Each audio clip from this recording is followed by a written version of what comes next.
Bata na nandito. Talagang dalawa lang yata ang buhay sa mundo. Isang mayaman, isang mahirap. Can never be equal. I think that's the balance of nature in human society. But what matters most is that today is the start of your journey to better yourself by having those knowledge, yung inyong mga natutunan ay magamit ninyo upang itaguyod ninyo ang inyong mga sarili. Hindi masama at hindi kasalanan na tayo ay pinanganak sa mahirap na pamilya. But you can use time as your friend, pursuing your dreams and aspirations, and don't waste it. Huwag nyo sayangin. Sana yung journey niyo in your life ay hindi hihinto. And I'm telling you, by example, mga batang nandito. Yung nanay ko, mataas ang pangarap sa amin.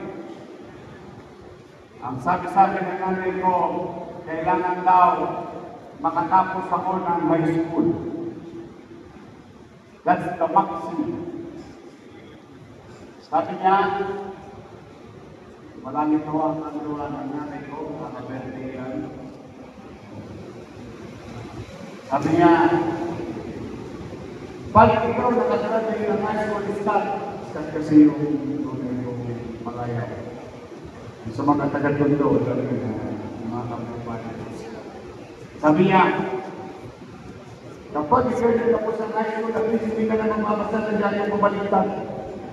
Kaya yung imagine, release ng nanay ko, napakataas. Magpasalan ng gagawin yung hindi na mabaliktad. Pagkat isa metaphor,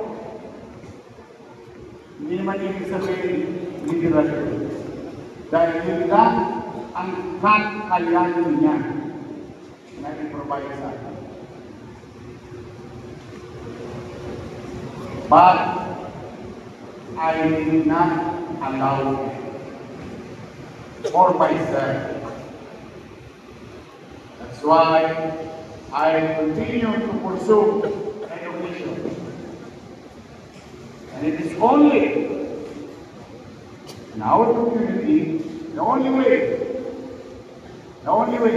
in our community, hindi ko lang kung pare-pareho tayo ng komunidad. The only way to be successful is through education. Kaya pinilit ko pag-aral. Hindi ako huminto. Pagka-graduate ko sa Tondo High School, 1992, simula April hanggang Setyembre, hindi ako nag-enroll sa kolehiyo. Lahat ng pinita ko sa pagsasaykal, biyahe-biyahe kami ng nanay ko. Kalahati sa kanya, kalahati sa akin. Pagdating ng Oktubre ng 1992, in-enroll ko ang sarili ko sa PMI para lang malapit sa ilog. Philippine Maritime Institute. Dahil gusto ko maging kapitan ng barko. That is my dream. And nobody can ever stop me doing so. But God intervened. January of 1993, kumikita lang ako sa patay. Salamat, kasi naman naman pag may pera, dinadayo yan. May sunny orange, may liver spray. Pag mahirap, may cups kami. Na-discover ako bilang artista. Hindi ko naman na yung pang-artistahin ko. that changes the course of my life. Remember, don't get me wrong, I want to be a seaman para yumaman ako. I want to be a seaman, gusto ko maging kapitan ng barko para umunlad ako.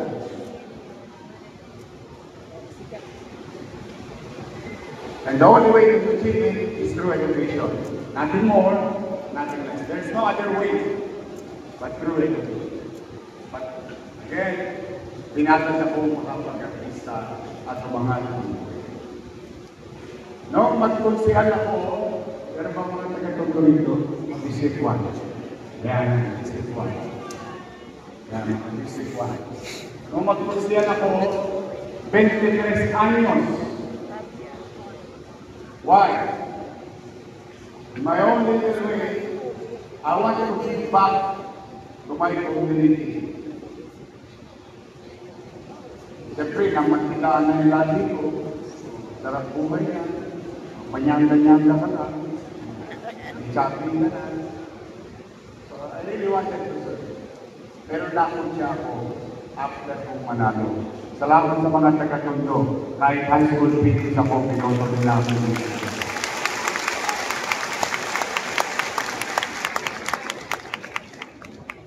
Did I stop? I did not. Imbis na kaawaan ko ang sarili ko, dahil ako'y pinuputya, na ako'y high school speakers lang, eh gusto ko sila matigil. Yung mga politikong yun, what's the way? Went back to school. Kapag tapos ako kolehiyo, kapag nabukas ako ng konti, executive program here, executive program there, all over the world. And yet, now today, we are together. Maybe some of you will be in the same situation that I have. Kaya sa mga bata na nandito, huwag kayo susuko. Sino mag-aakala, sidecar boy, basurero, pwedeng maging mayor ng Maynila.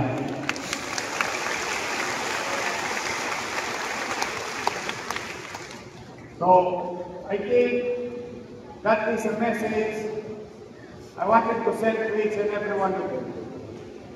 Life is hard. Wala naman yata madaling buhay. Yung mayaman na, nagsuproblema eh. Ano yung problema ng mayaman? Paano gumastos? Yeah, what was the problem? But there is no easy life.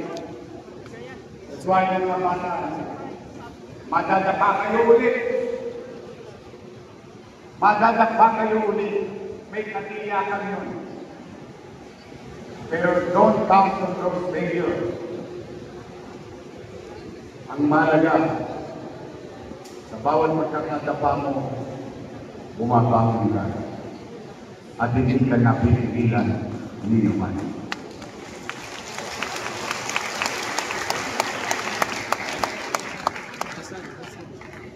So, today, I wish God that will guide you and bless each and every one of you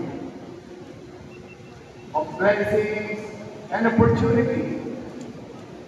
At sana mapagtagumpayan ninyo ang inyong mga pangarap sa buhay. Huwag nyo lang susukuan. And today, sa lahat ng graduates, can you please stand up?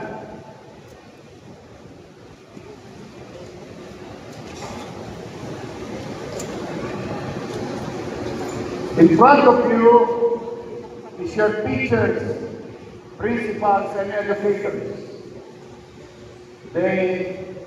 We show our gratitude to them. Palakpakan natin sila.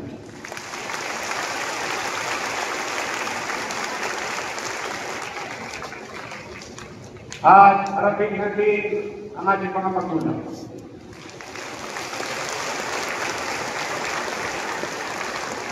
Despite of economic challenges, they continue to support you. So today, we say together, sabay-sabay tayo, 9, Sabay-sabay na. Nay! Tay! Lolo ko! Lola ko! Thank you. I love you. Palakpakan niyo yung mga magulang.